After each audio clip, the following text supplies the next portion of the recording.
Hello Perth, and welcome to another LinkedIn Success Series. I'm extremely excited today because we've got an amazing guest joining us on the show. So I'm going to get straight into the introduction, and let's not waste any time so we can get him on and have a chat with him. So our guest immigrated to Australia from the US in 1978 and arrived in Perth 4 years later. He has spent his entire life advocating for genuine solutions, which expands into opportunities for everyone, and his passion really shines through in his current position. He believes it is the duty of generations to leave a better future for generations to come. He now represents the electorate area of Riverton, and he's currently the 33rd Leader of the Opposition Parliament in Western Australia. Let's welcome Dr. Mike Nahan.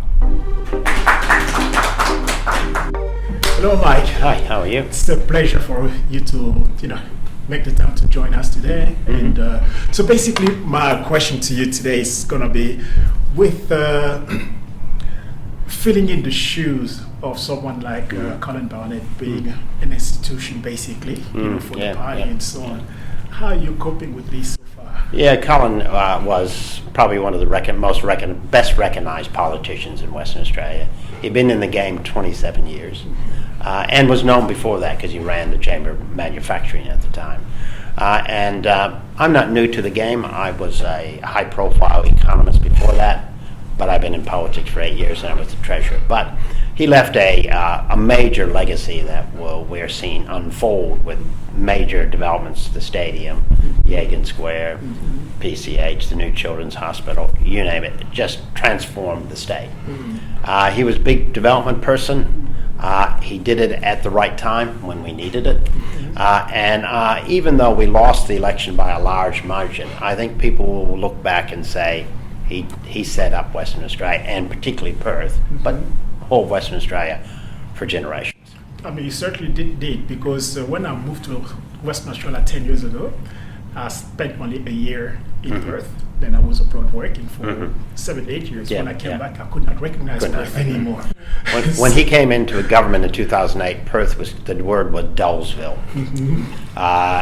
Northbridge was kind of a wasteland in terms of crime. There was nothing to see. We had huge black laws. It took you 45 minutes to go to the airport. So he systematically and purposely set about investing in infrastructure for the future. Set up Perth to be a large city, a mining hub in the Indian Ocean Rim. And even though there was a lot of adjusting range, because at one time we were getting 85,000 people net a year. Our population during our period grew by 45%. And if you go north and south, it's huge. But we needed the infrastructure, and that's what we've done. We had some challenges, particularly with GST share and iron ore prices, that led us into debt. But I tell you, if we, and this is just looking in the past, if we had the Commonwealth grant shares that the McGowan government is having, we would never have been in deficit. In fact, our debt levels would be nearly $8 billion less, and they would not be an issue. So we got caught with a revenue issue. Yeah, and then this is what I think Janine wanted to talk to you about, something on that line with revenues. It leads in nicely to the question. So I've been fortunate enough to see you speak a number of times, Mike, so it's absolutely an honour for myself to get to speak with you today. So over in the East Coast, I love to watch what's happening in each of the states. We've got Sydney and Melbourne that have gone through absolute boom times. We've come out to the back end of a bust situation. But now, as you were mentioning before, money's been pumped into infrastructure. We've now got mining investments, so BHP are now opening a new mine, as far as I'm aware, in iron ore. We've got investment from Tesla for a lithium mine. We've also got the gold mines getting interest as well. Where do you see migration heading? Yeah, a couple things is we've had during the boom we had mass migration. We ran out of people. We scoured the world for skilled people, and they came and we grew. When the bus came, and it was a bust, the population, net immigration remained the same, but they were all going to Melbourne and Sydney, of course Brisbane, Gold Coast, are shrunk. We've lost over the last 4 years 55,000 people. They're gone, high-paying jobs.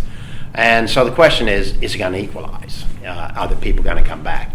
there's no doubt that the mining sector is growing back, not to boom, Yeah. which we don't want, Yeah. but you look at across the major or lithium, gold, nickel, iron ore. Iron ore stopped and stabilized. Gold is going from good to good, and lithium's going to boom. Interestingly enough, with gold, I've been, with the whole Bitcoin cryptocurrency type thing.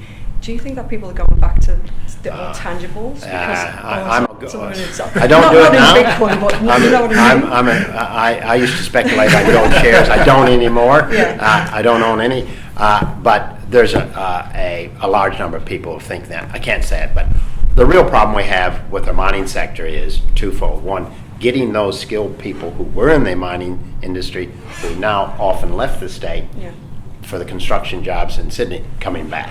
Yeah. And that's a real worry. So population's going to be the driver. Well, the McGowan government, first thing it did is slam on the immigration brakes. It basically reduced the categories from immigration from 178 to 17, and shifted Perth from a regional center from a regional capital, which means less points for coming to Perth. Yeah. And we need people. We do. We built the city for people. We have more than enough capacity. We're building some more. Without people, we're going to have real problems. Not only meeting the opportunity in the mining sector, but creating demand for housing, retail, and other issues that are flat as a tack in the state. Of course. Mike, I've got a bit more of a relaxed question for you, Ron. So I'll let these guys have that. I'm seeing you now across the LinkedIn platform, which we're filming for today. Yeah.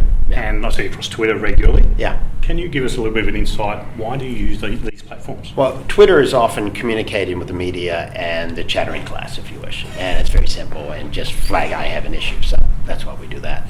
But LinkedIn, we looked at it very thoroughly. We saw the clientele it's addressing. It's mostly apolitical. It is people who are entrepreneurial in terms of ideas, who are some people looking for jobs, some people are hunting for jobs for other people, and it's HRs. It's in the human services industry to a large extent, and we tried it out. It's also, you can get arguments through, not only video, which are important, but you can actually put papers out there. You can make detailed arguments where most social media cannot. And it's a very diverse, and it's a very useful medium for us. And we put a lot of effort into it, and I think we're doing pretty well. I think we have 13,000 followers or something. It's fantastic to see. Well, I'm hoping our show and our Perth LinkedIn Success Series yeah. will get more followers engaging with you. Yeah, it's very useful. I know all us three are extremely grateful of your time today.